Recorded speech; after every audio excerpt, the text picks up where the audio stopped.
আসসালামু আলাইকুম। মানুষের জীবন ক্ষণস্থায়ী। এই আপনি কালকে কি করবেন, পরশু কি করবেন, ১০ বছর পরে আপনি নিজেরে কই দেখতে চান? সব সময় হেয়েই ভাবেন। কিন্তু একটা সময় ঠিকই খালি এগুলো ভাবনাই থাকবে, বাস্তবে আর হয় না। এই যে দেখতে আছেন কত সুন্দর ধানের ফলন হইছে।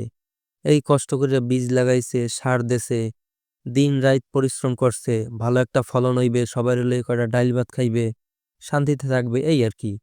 কিন্তু ধান ঠিকই ভালো হইছে, কিন্তু দুনিয়ায় ওই লোকটা আসলে বাইচ্চা নাই। এইগুলা লাগাইছিল আমার শ্বশুর মরহুম আব্দুল জব্বার ব্যাপারী।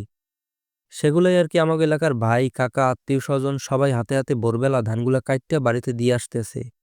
হ্যাগো মন থেকে দোয়া আর ভালোবাসা। এত ব্যস্ততার মাঝেও যে তারা ভালোবাসা এই কাজগুলো করে দিতে আছে। এখন তারই ধান কাটার কথা ছিল, মানুষের কি নির্মম পরিহাস চিন্তা করেন। ৩ আঁট ধান আগের দিন কাইট্টে রাখছে।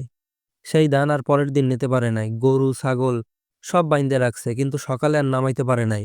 অথচ আমরা এত অহংকার, হিংসা মানুষে মানুষ ভাবি না। কোটি কোটি টাকা থাকার পরেও কিভাবে কারে ঠগানো যায়, কিভাবে তার জায়গা জমি আতাই নেওয়া যায়, সেই চিন্তায় সবসময় মগ্ন থাকি। আল্লাহর মায়ের দুনিয়ার বাইরে একটা কথা আছে। আপনি আমি মরহুম আব্দুল জব্বার ব্যাপারীও সেই পৃথিবী থেকে কিছুই নিতে পারে নাই। কিন্তু দুনিয়ায় ভালো কাজ করছে, ভালো ব্যবহার করছে, এর জন্য মানুষ তারে এতগুলা মানুষ ভালোবাসে তারে ছুইট্টা হইছে এই জায়গায়। তাই সময় আছে, আপনি আমি সময় থাকতে এখনই ভালো হয়ে যাই। লোভ লালসা মানুষ ঠকানোর চিন্তা বাদ দেই। নাহলে দুনিয়া তো কষ্ট পাইবেনই, মরার পরও পাইবেন বুঝছেন? ওই পিছে মানুষ গালি দেবে। যতই উমরা আর হজ করেন, সুদ ঘুষ আর মানুষ ঠগাই খাইলে কোনো কাজে আইবে না। সামনে আপনারা যতই ভালো কউক, পিছে ঠিকই গালি দেয়। কিন্তু এরকম জব্বার ব্যাপারীদের মানুষ ভালোবাসে, মনে রাখে। আল্লাহ তারে জান্নাতুল ফেরদৌস নসিব করুক। আর এই যে ২০-২১ জন লোক সারা সকাল কষ্ট কইরা হালকা এখানে খাওয়া দাওয়া করতে আছে। তারা তারে এতটাই ভালোবাসে যে ১ গ্লাস পানি পর্যন্ত তার ঘরে খায় নাই, যাতে তাদের কোনো পরিবারের কষ্ট না হয়।